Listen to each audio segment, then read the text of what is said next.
नमस्कार। आज का टॉपिक है प्रणोदित दोलन या फोर्स्ड ऑसिलेशन। तो अभी तक हमने पढ़ा था पिछले लेक्चरों में कि फ्री ऑसिलेशन या मुक्त दोलन क्या होते हैं और दूसरा अवमंदित दोलन क्या होते हैं। अब बात आती है प्रणोदित दोलन की या फोर्स्ड ऑसिलेशन की। तो यदि किसी दोलित पर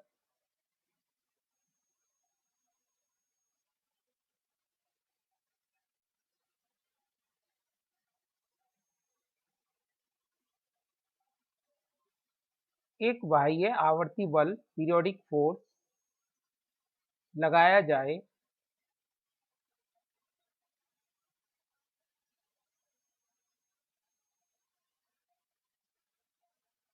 तो वस्तु या दोलित अपनी स्वाभाविक आवृत्ति से दोलन करने की कोशिश करेगी और जो बाहर का फोर्स है वो उसे अपनी आवृत्ति से दोलन कराने की कोशिश करेगा।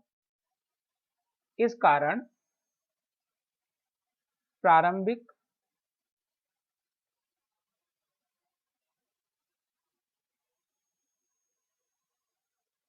आयाम में उतार चढ़ाव के बाद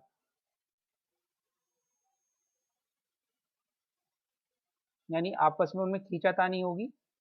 प्रारंभिक आयाम में उतार चढ़ाव जिसे हम बोलते हैं टसल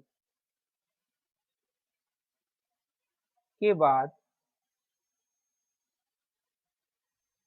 दोलित का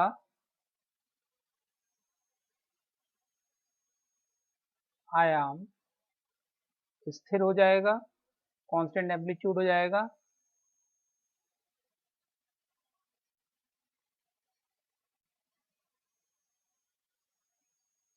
और वह बाह्य आवर्त बल की आवृत्ति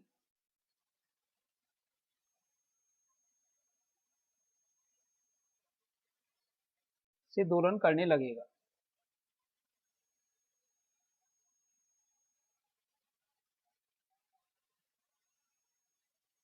यह दोलन प्रणोदित दोलन कहलाते हैं।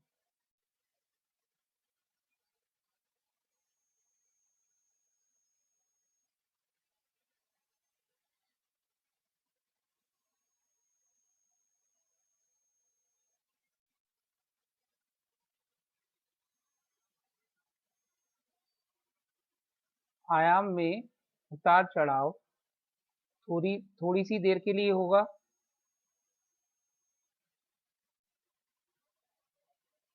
क्षणिक होता है, ट्रांजिएंट इफेक्ट कहलाता है। ये क्षणिक होता है।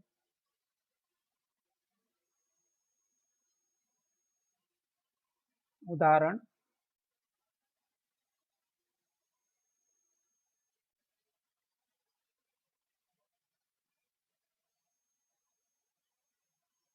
त्वरित त्रिभुज को ट्यूनिंग फोर्क को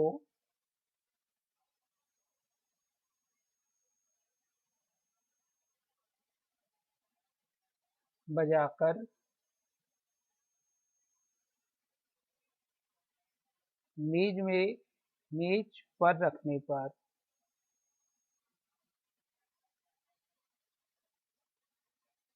प्राप्त मेज के दोलन आदि।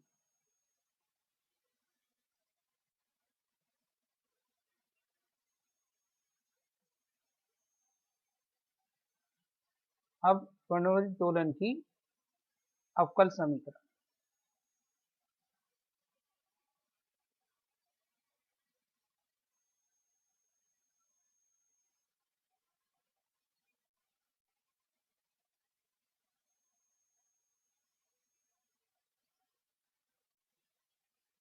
Differential equation of forced oscillation.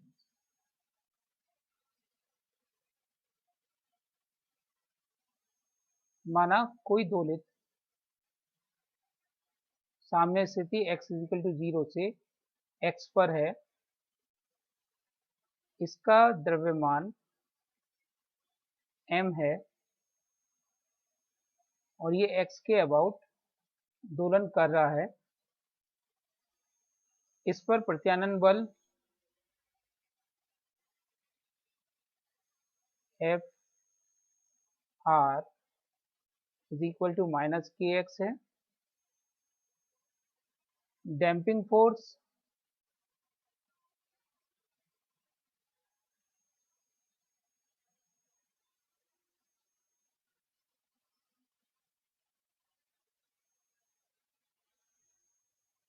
F damping is equal to minus B D x over D T है। और बाह्य आवर्त बल जिससे कि ये दोलन कराने की इसको हम कोशिश कर रहे हैं वो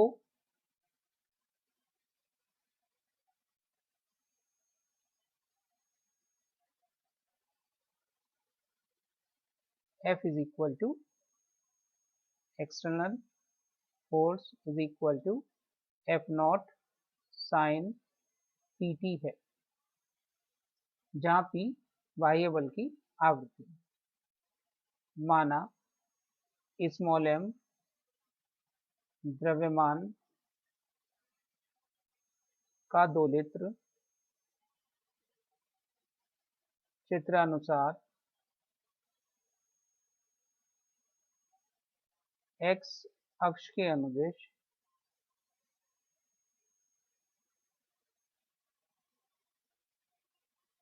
साम्य स्थिति मीन पोजिशन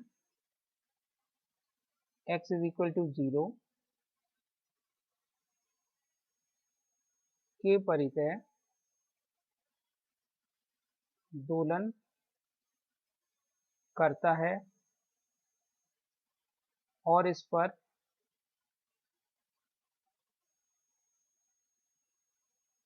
लगने वाले बल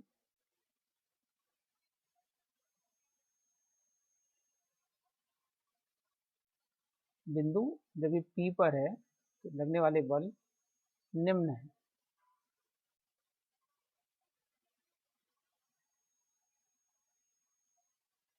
नंबर 1 प्रत्यानयन बल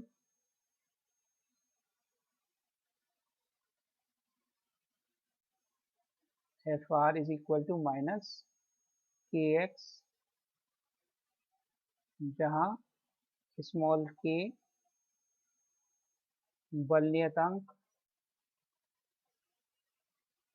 है। दूसरा बल अवमंदन बल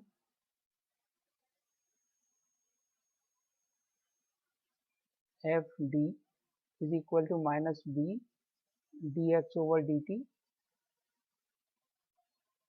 जहाँ बी नियतांक व D x over D T कण का वेग है। और तीसरा बाह्य आवर्त बल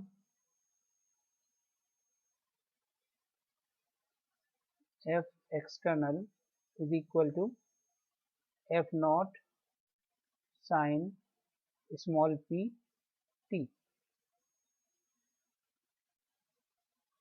जहाँ एफ नॉट आयाम व पी बल की कोणीय आवृत्ति है।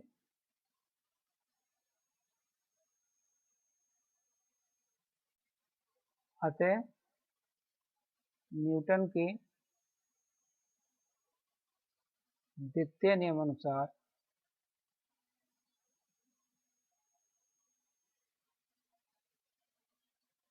बिंदु P पर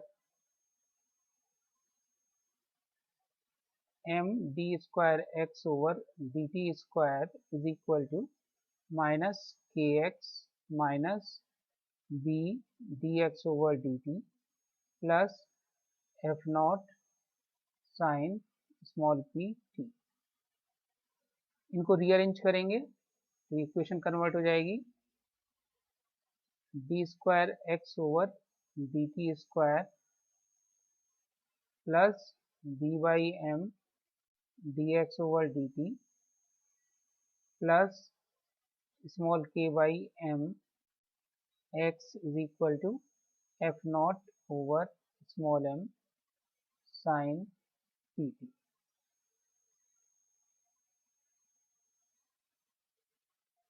माना b by m is equal to 2r, जहां स्मॉल r अवमंदन नियतांक डैम्पिंग कांस्टेंट कहलाता है।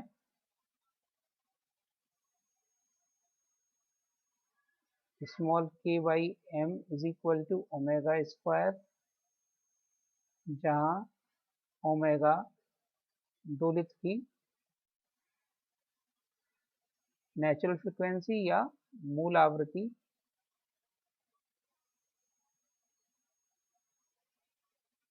है,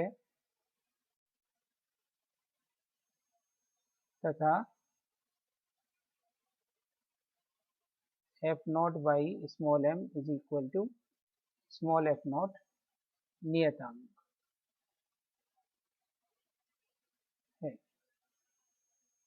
अतः समीकरण कन्वर्ट हो जाएगी D square x over D T square plus twice R D x over D T plus omega square X is equal to F not sine small P into T.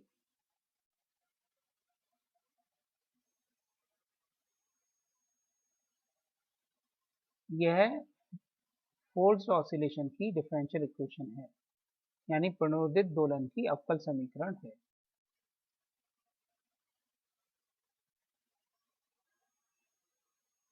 यह प्रणोदित दोलन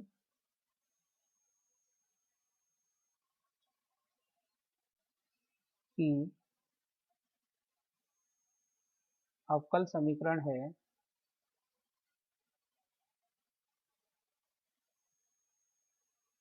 जो कि सेकंड ऑर्डर की है।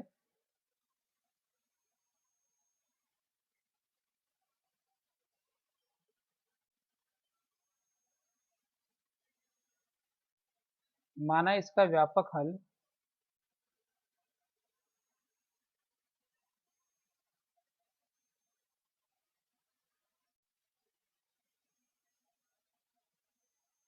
Small X is equal to capital A sine small P T minus theta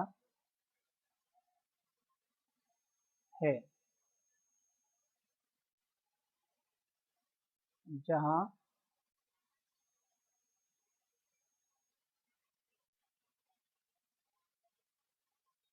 capital A व theta नियतांक हैं।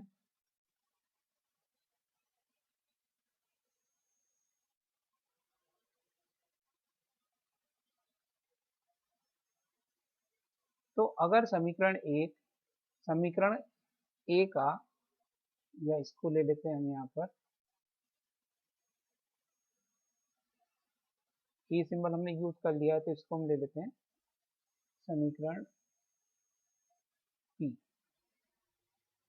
यदि समीकरण पी का सॉल्यूशन है तो ये इसको सेटिस्फाई करेगी, समीकरण एक समीकरण पी को सेटिस्फाई करेगी। समीकरण एक से dx over dt is equal to A P cos P T minus theta व dx over dt D square x over D T square is equal to minus A P square sine P T minus theta. ये मान समीकरण P में रखने पर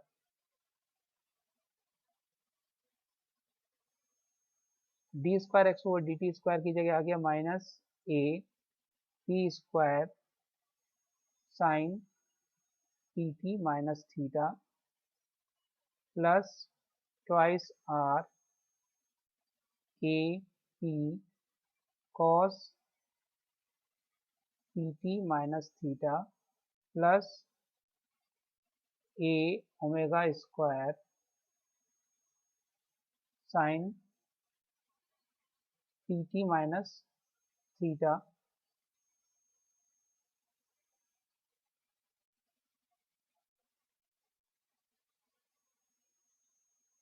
is equal to right hand side में F not sine, केवल P T है, इसको हम लिख सकते हैं sine P T minus theta plus theta.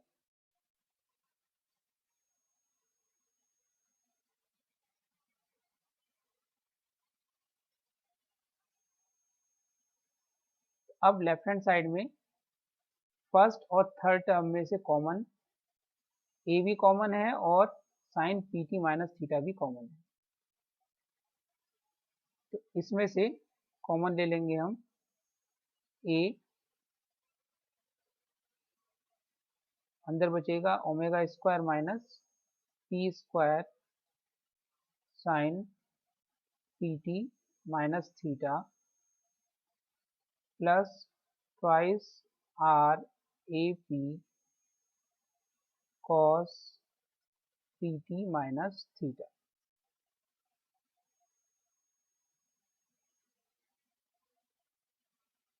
अब राइट हैंड साइड में साइन ए प्लस बी वाला फॉर्मूला लगा देंगे, तो ये हो जाएगा एफ नॉट तो बाहर रहा, sine A cos B that is sine P T minus theta cos theta plus cos A that is cos P T minus theta sine theta.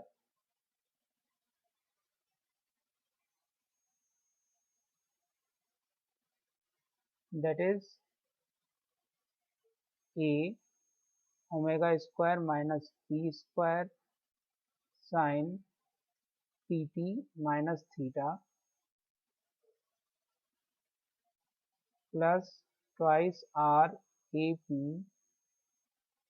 Cos P T minus theta is equal to F not cos theta sine P T minus theta plus F not sine theta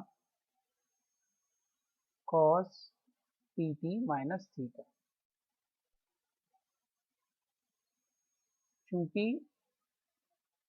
समीकरण एक समीकरण P का solution है, अतः ऊपर जो समीकरण आई है उपरोक्त इक्वेशन ट्रू होगी।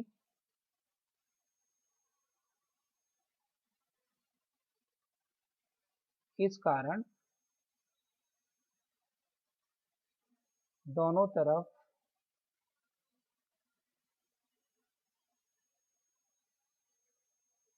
Sign P T minus theta व cos P T minus theta के कोफिशिएंट बराबर होंगे।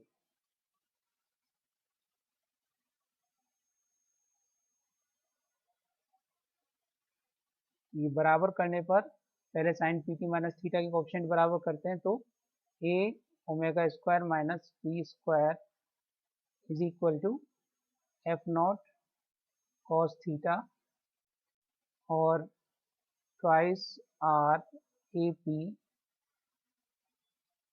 Is equal to F not sine theta. समीकरण नंबर 2 व 3, 2 और 3 को स्क्वायर करके ऐड कर देंगे, 2 और 3 का स्क्वायर करके ऐड कर देंगे, तब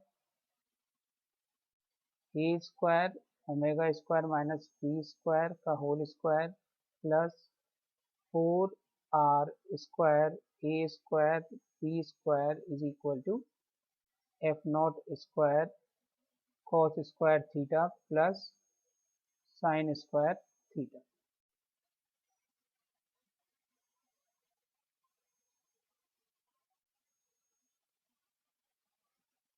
लेफ्ट हैंड साइड में से ए स्क्वायर कॉमन आ जाएगा, cos square theta plus sine square theta 1 हो जाएंगे, यानी ए स्क्वायर की वैल्यू आ जाएगी एफ नॉट स्क्वायर ओवर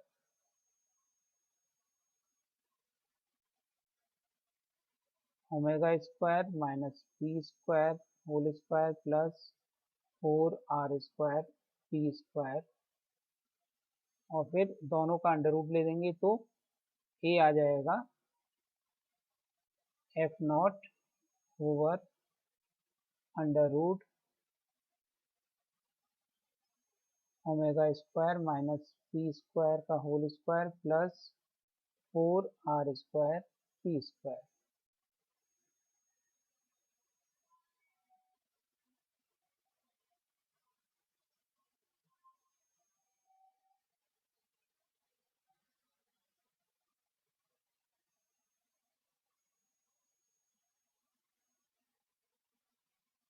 यह है फोर्स्ड ऑसिलेशन का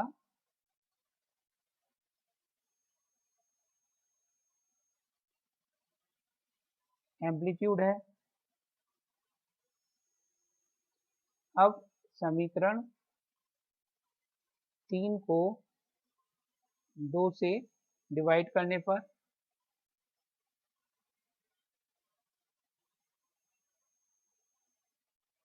तो राइट हैंड साइड में तो आ जाएगा टेन थीटा और इस तरफ आ जाएगा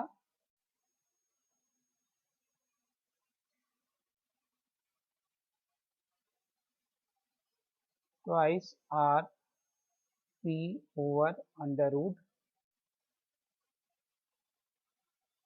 twice R P over omega square minus P square is equal to tan theta.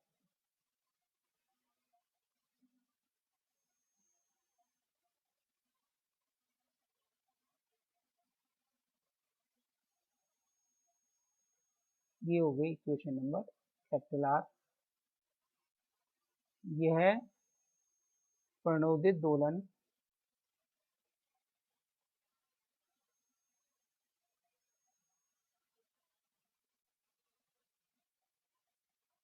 में दोलित के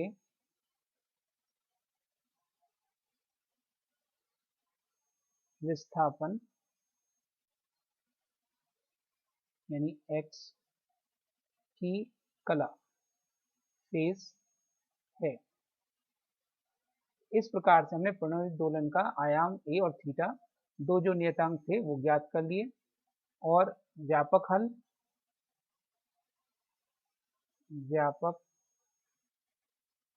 हल समीकरण 1 में ए व थीटा के मान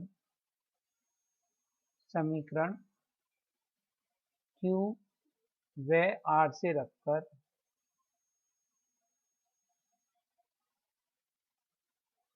प्राप्त कर लेते हैं। इस प्रकार से ये हो गया प्रणोदित दोलन की अवकल समीकरण और उसका सॉल्यूशन।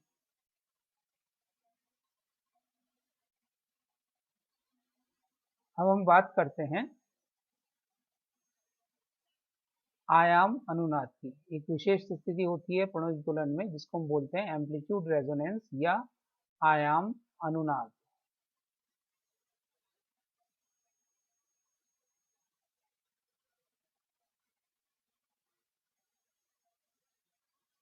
एम्पलीट्यूड रेजोनेंस यानी वह अवस्था जब प्रणोदित दोलन में आयाम अधिकतम होता है। तो हम जानते हैं आयाम का फॉर्मूला प्रणोदित दोलन में capital a is equal to F not over under root omega square minus P square का whole square plus 4r square P square है।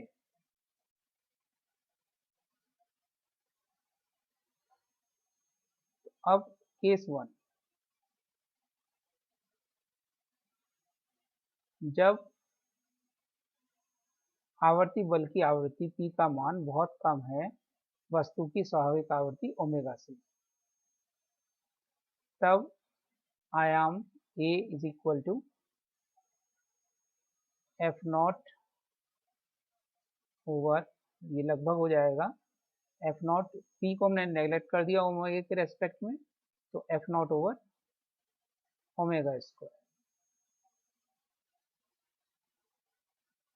That is equal to capital F naught by M, और omega square की value होती है के by M, हमने ऊपर assume किया था,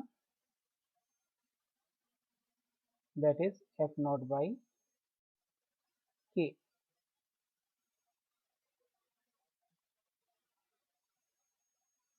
इसलिए जो आयाम है वो प्रोपोर्शनल होता है बाह्य आवर्त बल के आयाम के, तथा रेसिप्रोकल होता है आयाम इस वक्त जबकि पी का मान ओमेगा से कम है 1 अपॉन बल नियतांक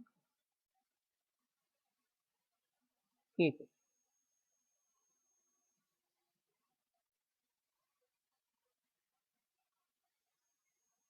केस सेकंड,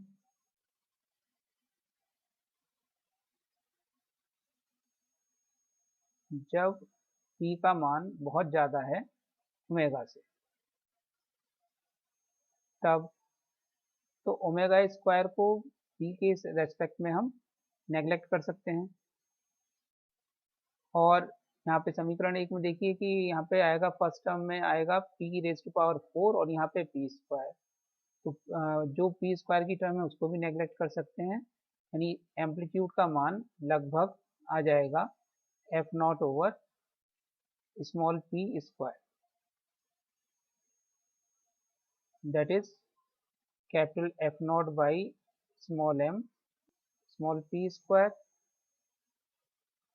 इससे ही पता चलता है कि जो आयाम है, जब बाह्य बल की आवृत्ति वस्तु की स्वाभाविक आवृत्ति से बहुत अधिक होती है तो आयाम प्रोपोर्शनल होता है बाह्य बल के आयाम के, रेसिप्रोकल होता है दोलित के मास के, और रेसिप्रोकल होता है square of the frequency of external periodic force, that is P, A proportional to 1 over P square। Case third,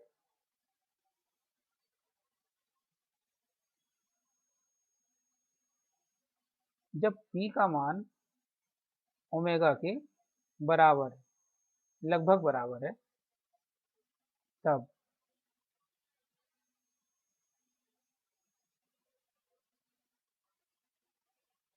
तो अगर P का मान ओमेगा के लगभग बराबर है तो समीकरण 1 से हम ये देखते हैं कि जो नीचे वाली टर्म है डिनोमिनेटर है उसमें omega square minus P square लगभग 0 हो जाएगा और कैपिटल ए मैक्सिमम हो जाएगा, तब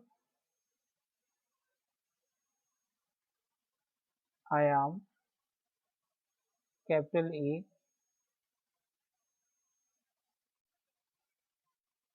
अधिकतम होगा,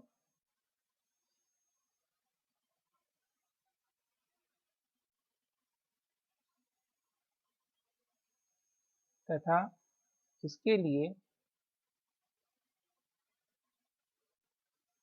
डिनोमिनेटर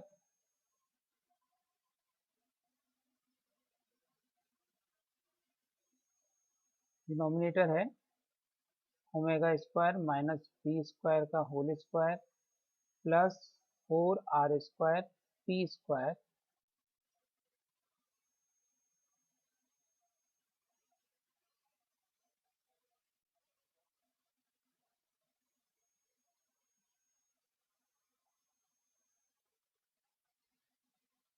जिसे हम हर भी बोलते हैं, डिनोमिनेटर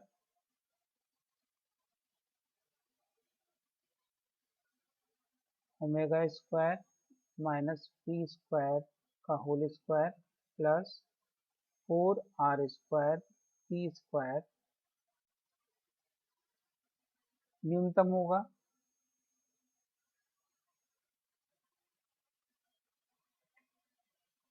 अर्थात डिनोमिनेटर का p के रेस्पेक्ट में डिफ्रेंसिएशन 0 के इक्वल होना चाहिए।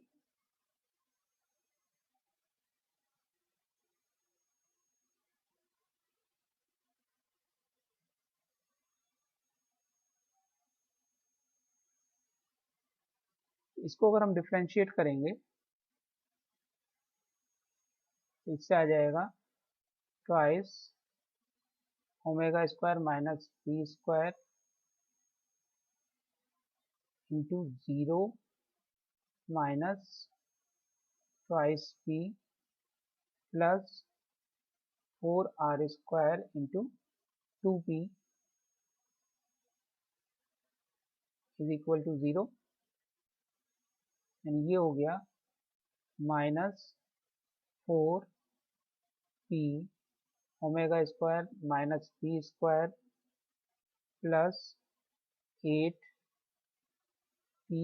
r square is equal to 0। दोनों तरफ से 4p कैंसिल, हमें निकालनी है वैल्यू p और ओमेगा में रिलेशन निकालना है। तो इसमें से हमने जो बाई आवर्तफल है p की वैल्यू 0 के इक्वल नहीं हो सकती, इसलिए p को काट सकते हैं हम, क्योंकि p is not equal to 0। ये हो गया minus omega square minus P square plus twice r square is equal to 0, यानी minus omega square plus P square plus 2r square is equal to 0। तो इससे p की value आ जाएगी omega square minus twice r square का under root.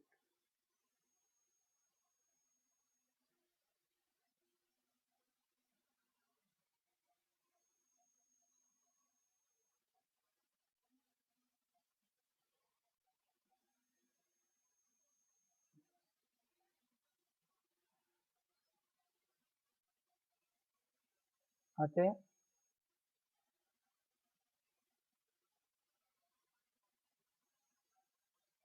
बाह्य बल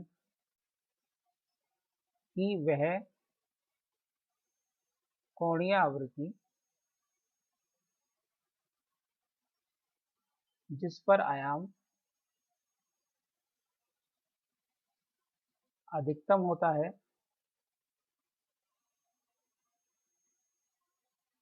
p is equal to under root omega square minus twice r square होगी,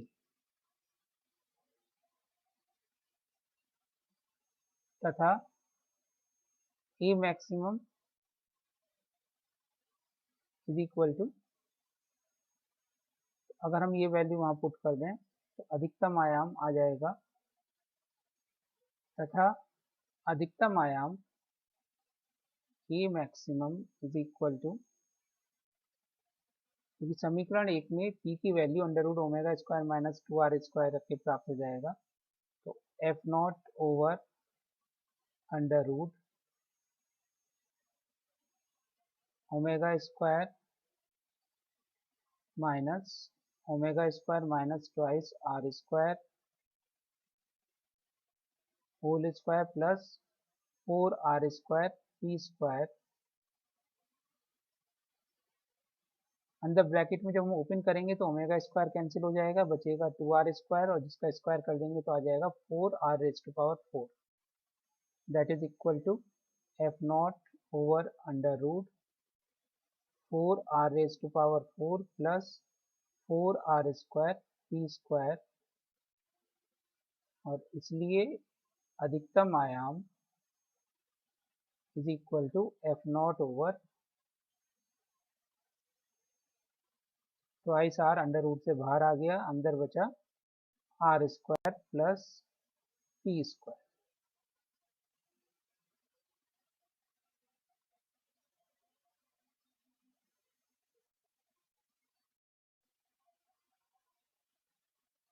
ये हो गया इक्वेशन नंबर 3।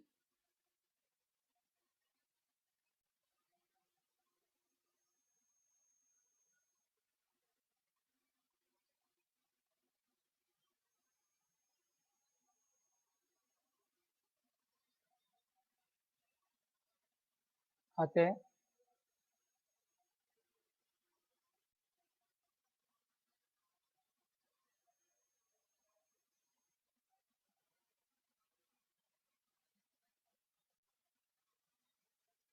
जब P is equal to under root omega square minus R square होगा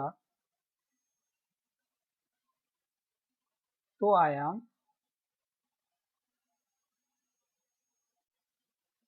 अधिकतम होगा,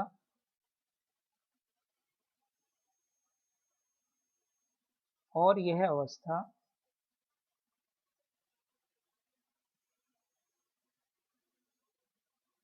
आयाम अनुनाद अवस्था कहलाती है, एम्पलीट्यूड रेजोनेंस स्टेट कहलाती है।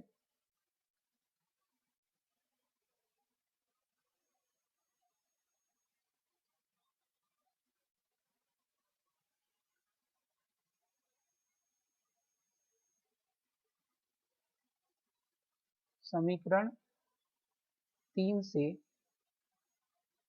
जब अवमंदन शून्य है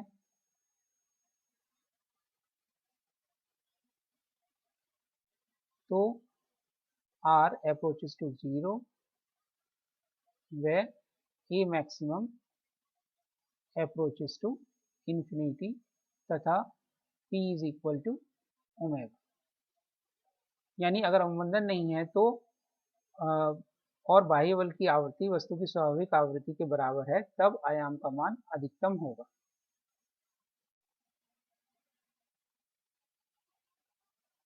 अनुनादी आवृत्ति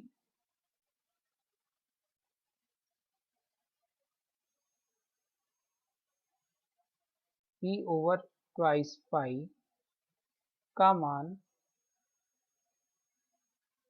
अवमंदन उपस्थित होने पर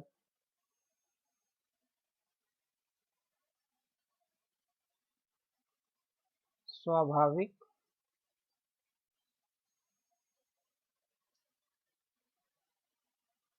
आवृत्ति ओमेगा ओवर 2 पाई से कुछ कम होता है।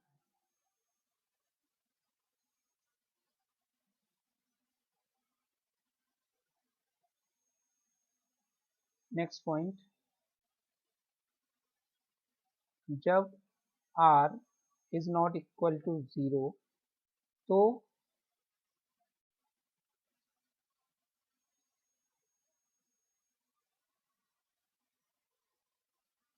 प्रणोदित दोलन में अधिकतम आयाम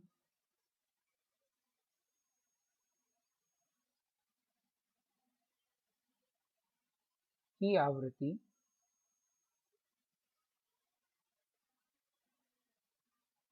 P force is equal to under root omega square minus 2R square, और अवमंदित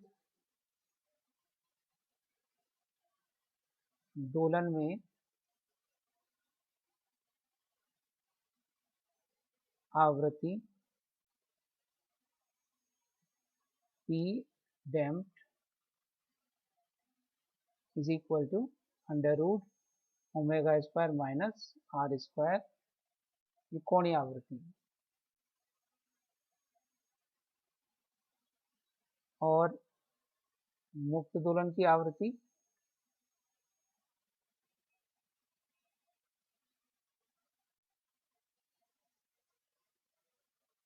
P is equal to omega. मुक्त दोलन की आवृत्ति ओमेगा रहती है। हम ये कह सकते हैं कि पी फोर्स सबसे कम होती है, उससे ज़्यादा पी डैम्प और उससे ज़्यादा ओमेगा। अतः P force is less than P damped is less than omega.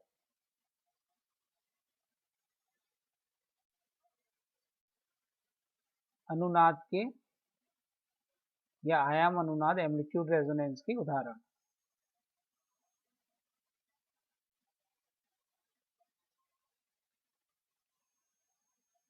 Number 1, mechanical resonance,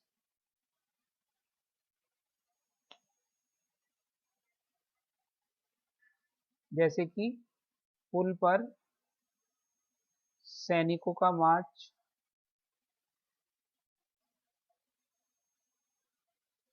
या द्विभुज को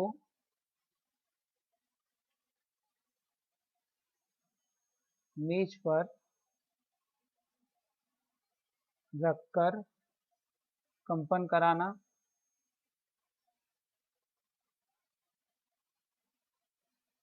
नंबर 2, इलेक्ट्रिकल अनुनाद,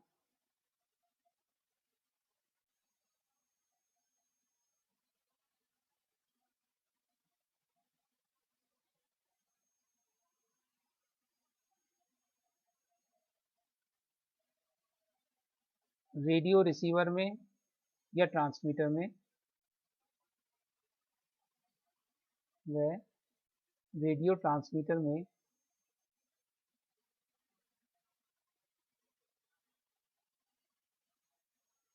क्रमशः सिग्नल प्राप्त करने व भेजने के लिए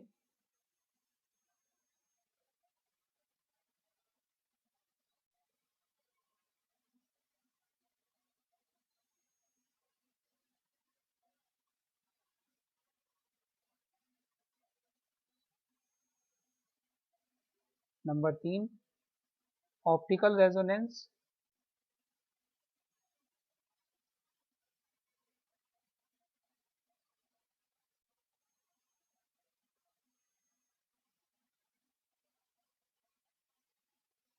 अणुओं द्वारा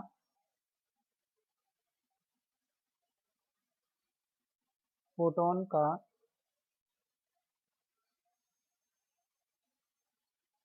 एब्जॉर्प्शन या एमिशन।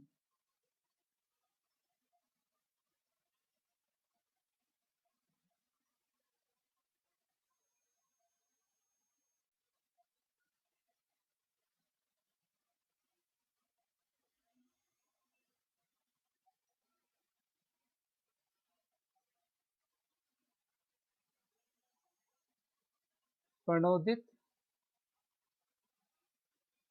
दोलन में बाह्य बल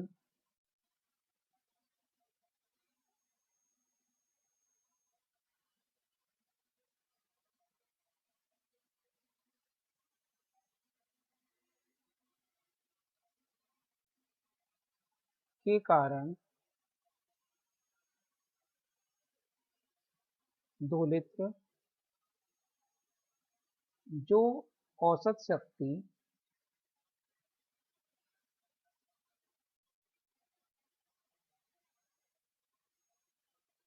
अवशोषित करता है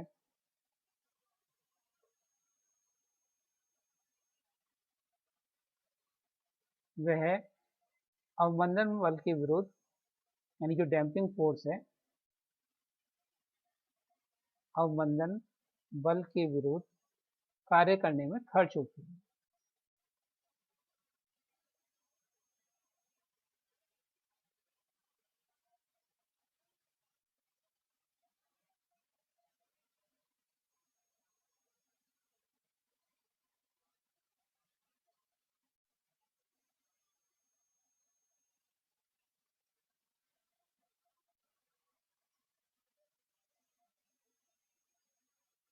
आयाम अनुनाद की अवस्था में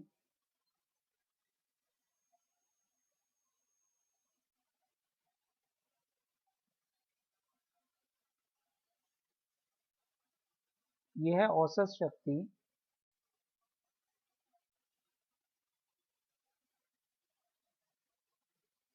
अधिकतम होगी।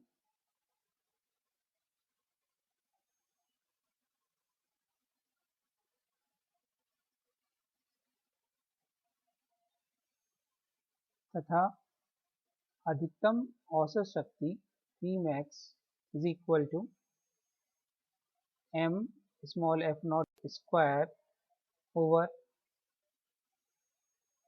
4 small r p होगी। ये इसका फार्मूला होता है अधिकतम शक्ति क्षय का, जो कि बाह्य अवमंदक बल के विरुद्ध कार्य करने में खर्च हो जाती है।